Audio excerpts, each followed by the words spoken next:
se puede romper la idea de continuidad de lo que podríamos llamar la lógica de lo visible o de lo mostrable, o lo que podríamos también calificar, ¿no?, como el verosímil fílmico, digamos, establecido, ¿no? Bueno, la relación perfectamente transitiva entre objeto y expresión, ¿no?, diríamos también, ¿no? Es en el momento en una película que es del 53 y que de alguna manera pues está diciendo, bueno, pues esto es una película, este es un personaje de la película y te está mirando a ti, que eres el espectador. Entonces, claro, lo que se plantea en el cine de Bergman, que es un cine de una enorme rigor artístico y diría también de un enorme rigor moral, porque lo que plantea es una reflexión en torno a la máscara como lo propio del artista, que embauca. Y de hecho hay una primera aproximación a Persona, que es una película del 57, recordar, que es El rostro.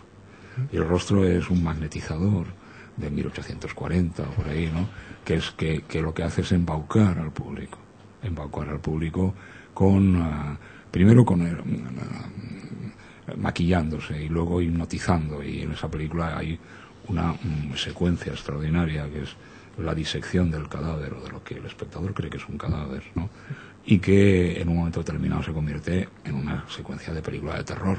Sí, con Max von Sydow. Max von Sydow es el supuesto cadáver, ¿no? Y Gunnar Björkstrand es el científico que quiere establecer un poco qué es lo que circulaba por las venas de este señor, ¿no?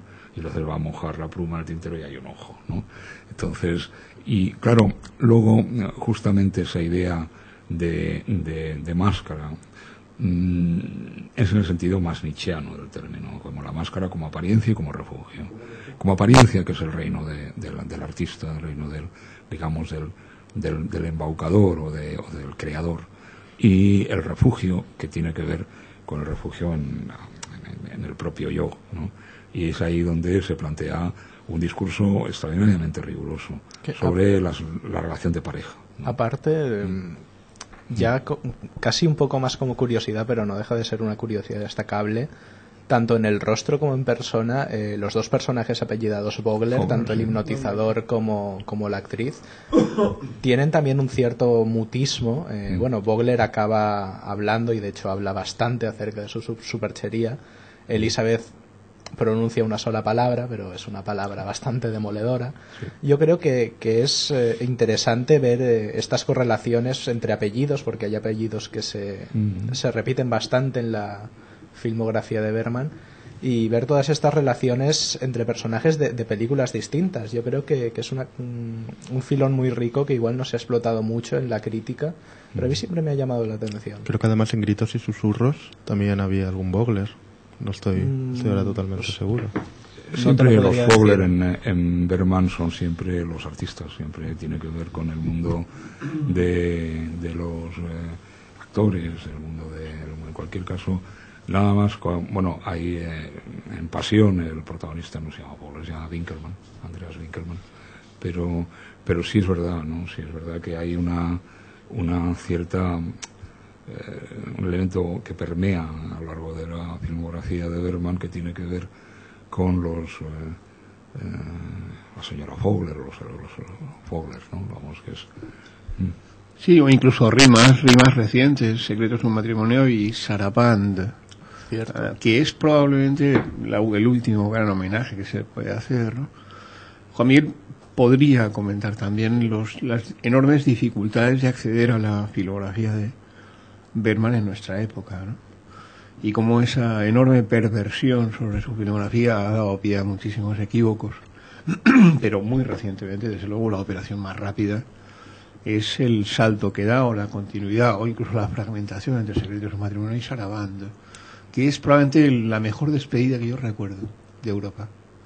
Si del cine europeo, la mejor despedida de alguien que hace cine para mí es la despedida que hace Bergman, ¿no? Sí, Saraband es una película de una enorme serenidad dentro del conflicto.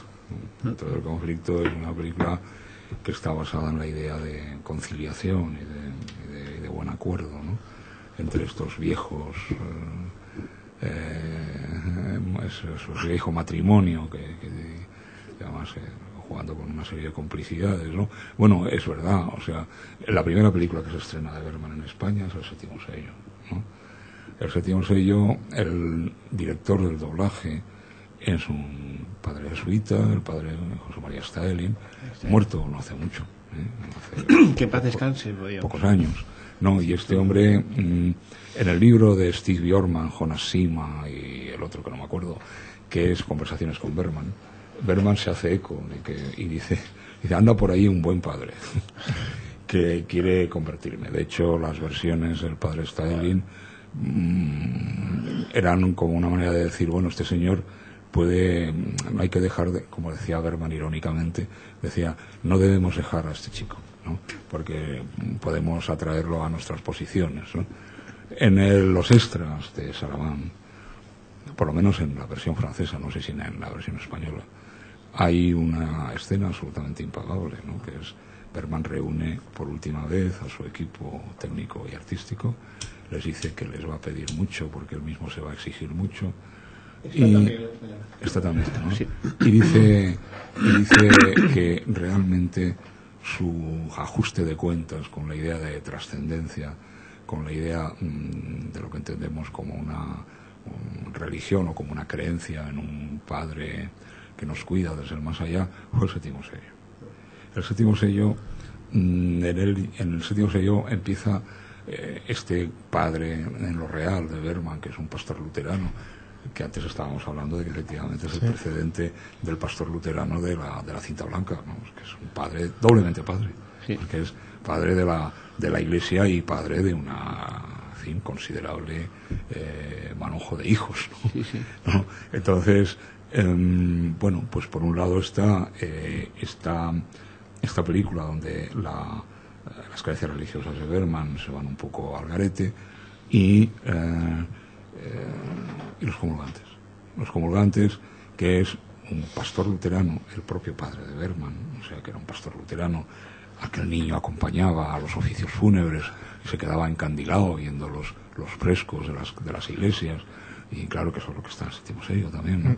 Pero en los comulgantes es curioso, ¿no? Porque el final, o por lo menos la resolución de una secuencia de los comulgantes, se la proporciona el padre de Bergman, que considera que es de ser un mal profesional el que el pastor no oficie su misa, su servicio religioso, porque tenga la gripe, ¿no? Y le dice a Bergman, dice, hagas lo que hagas y estés como estés, tienes que decir tu misa. Ese sentido de la responsabilidad, en el acto creativo, diríamos, ¿no? Es un poco algo que Bergman efectivamente toma buena nota de lo que le dice su padre, ¿no? Entonces, claro, en los comulgantes es patético porque es un pastor sin fe, ¿no? Y por eso lo que hacía el padre Staelin era convertir una denegación en una afirmación. Es decir, convertir lo que podríamos llamar una puesta en cuestión, ¿no? de las cuestiones de las creencias y de las cuestiones religiosas en afirmaciones sobre ellas, ¿no? Y os pongo un ejemplo, simplemente. La película que yo adoro de Bergman, que es El rincón de las fresas, como se llama en el original, aquí se tradujo como Las fresas salvajes. Ahí el profesor Isaac Borg, cuando termina su larga jornada desde Estocolmo a Uppsala, donde lo van a hacer doctor honoris causa. Uppsala es la ciudad donde nace Bergman. Al llegar la noche, dice, todo lo que me había ocurrido durante el día era como si me estuviera intentando preguntar algo a mí mismo, ¿no? Entonces, ¿cómo traduce entre comillas el padre Staelin eso? Todo estaba regido por una causa suprema. Claro, convertir muy fidedigno, la lógica del inconsciente por la ilógica de la predestinación es bastante grave, ¿no? El padre Staelin añade coros maravillosos en el final del manantial de la doncella, y bueno, hay tantas cosas que hay en el doblaje se podía trabucar, ¿no? Mucho. Y claro, de hecho, pues efectivamente Bergman decía, mira, el protestantismo me parece un guiso recalentado y nunca ha tenido mayor interés por los católicos, ¿no? Entonces, el problema viene de ese padre severo y de esa... Sí, acuérdate en la Idea Mágica, él habla de dos grandes terrores en su vida. Uno es el miedo, el haber vivido con miedo prácticamente siempre, y el otro es el padre. O sea, los dos grandes temores que arrastra durante tiempo es el miedo infantil, al rigorismo, hacia lo que fuere, ¿no? Y la figura del padre. No, yo creo que la figura del padre está sobre todo muy explotada en Fanny y Alexander, Sí, donde claro. los protagonistas además son Claro. niños. Es el propio Berman con su teatro Berman, de marionetas sí, y con su linterna mágica. Ujú. Que, si me permitís, me gustaría hacer un inciso sobre esto. Creo que es un tema interesante. Acerca de bueno, estos dos pilares, ¿no? De las marionetas, que serían el teatro, y de la linterna mágica, que sería el cine. Habéis dicho que bueno, Berman